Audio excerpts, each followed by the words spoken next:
So it is dinner time, but James is going to finish watching the Einstein second disc before he talks about it.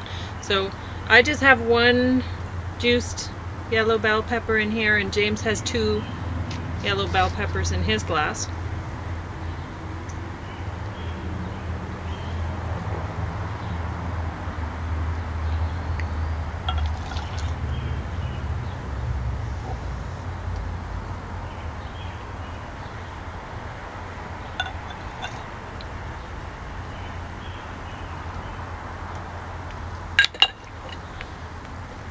And what I'm gonna do is, oh, I wanted to mention, I gave James another one of these garlic thirds of the loaf, and on the serving size thing in the back, the guide for how much you're supposed to eat of that, it's fifths. You're supposed to cut it into fifths, which nobody would eat a piece smaller than this, I think, with their dinner.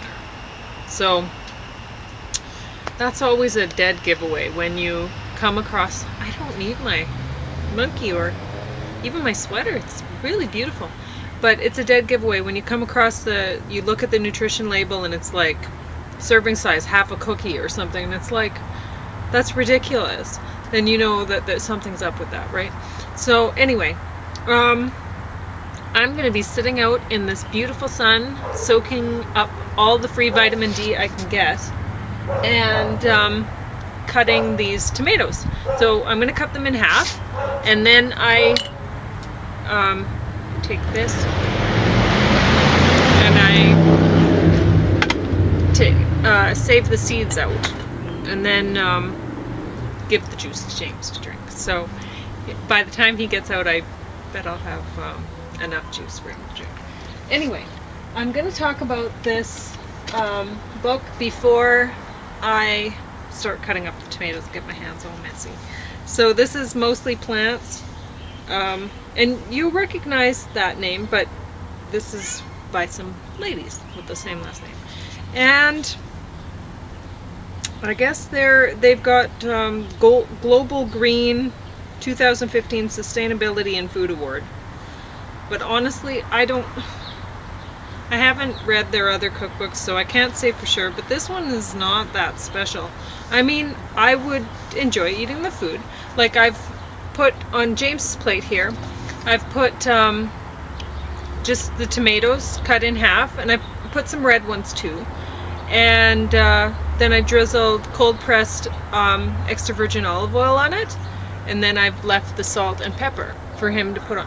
So technically, I guess it's a recipe: tomatoes, olive oil, salt and pepper, which I think is the best way to eat tomatoes, just really yellow. But I certainly would never put that in the cookbook.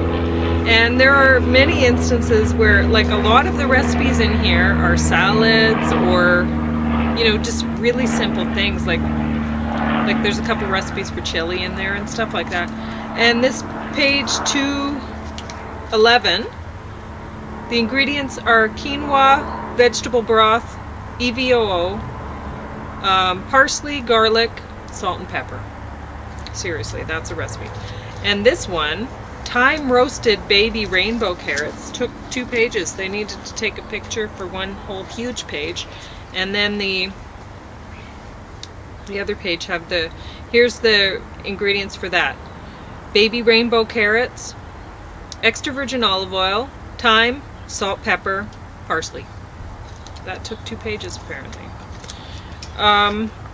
Roasted delicata squash rings with crispy sage, again 2 full pages.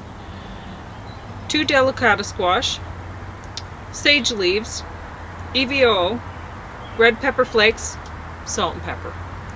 So I would not recommend this book to anybody. This is a waste of time, a waste of paper, and a waste of shelf space at the public library as far as I'm concerned. This was a real disappointment, a huge disappointment. So, like, I was hoping to find it's flexitarian, so I was hoping to find some good plant-based fishy recipes for James, but I didn't even, they were useless. So, nobody should borrow this book from the library. It's just a waste of time. And certainly if you're somebody in charge of ordering books at libraries, don't put this on your shelf. Save, this cost $36.99 Canadian for this book. Useless.